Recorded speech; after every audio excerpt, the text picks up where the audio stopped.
Hey guys, and welcome to a quick game review of Decay of Logos, which is a story-driven third-person action-adventure RPG game with emphasis on player exploration and challenging combat. And literally, there will be there won't be much help along the way. It's kind of like Dark Souls with a bit of Zelda Breath of the Wild married into one game. It's very, very challenging at points, but it has a leveling system, so you can basically out-level the difficulty as you play on. It starts out quite difficult and gets easier as you play. You basically immerse yourself in this world through the eyes of a young adventurer named Ada and a mystical elk, which is quite interesting because this animal follows you around everywhere. So you're both fatefully brought together the day her village is burned down by the Crimson Knights bearing the royal crest. So it's kind of like a bird from the royal family down. Your village was destroyed and you're motivated by revenge and to find out why was your village burnt down to the ground. And you set out on a journey to unveil the truth behind the attack. The game is actually coming out on the 27th of August for PlayStation 4, the 29th of August for the Switch, the Nintendo Switch, and August 30th for Xbox and Steam and Utomic, which I actually don't know what Utomic is, but it's coming out. It's developed by Amplify Creations and published by Rising Star Games. So while playing the game, I noticed that the graphics are quite nice to look at. The world is very filled out. The levels are very filled out. There's enemies almost like everywhere. It's very hard to walk without actually having to fight an enemy or have them follow you, but you can also outrun them, so you don't have to fight every single battle you see. The actual gameplay is a bit wonky. I think the gameplay could use a lot of work, especially with like the dodging and the combats where you're deflecting, especially deflecting. Deflecting is the weirdest thing ever. Like enemy attacks, you deflect. Sometimes it misses like a frame or like a link, and you end up deflecting it. Like theoretically, you don't end up getting hits, and but the problem is there's no animation that goes with it sometimes. So it can be a bit weird in that way. But the game is quite fun to play when you're doing it right and you know what you're doing and you know what your enemies are doing. What I can recommend is that when you do play the game, look at your enemies' patterns, the way they attack, how they attack, and where their openings are, because you're gonna need these very early on. And once you learn their little patterns, you'll be able to fight them almost easily. It will be like you didn't even struggle at the beginning, like because I struggled a lot when I first played. I was like, "What the hell?" Very Dark Souls type of game. It can get really hectic really quickly. But in terms of story as well, the story is quite cool. Like I'm trying to figure out why they burnt down my village.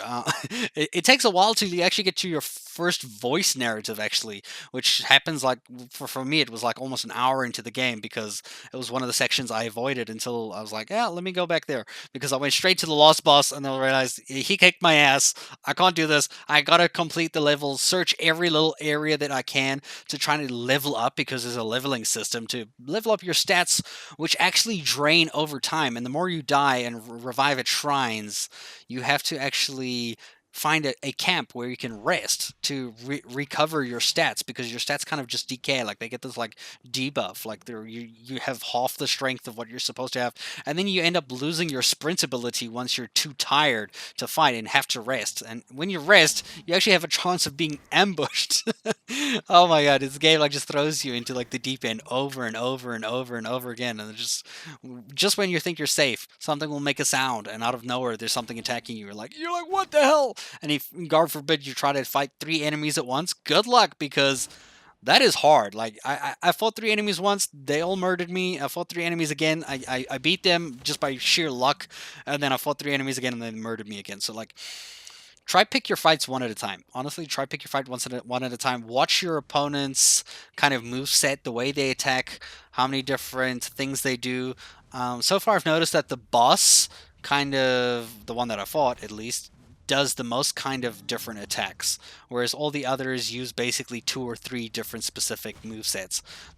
Some of them even just like one move set in a way, which is quite simple to work with.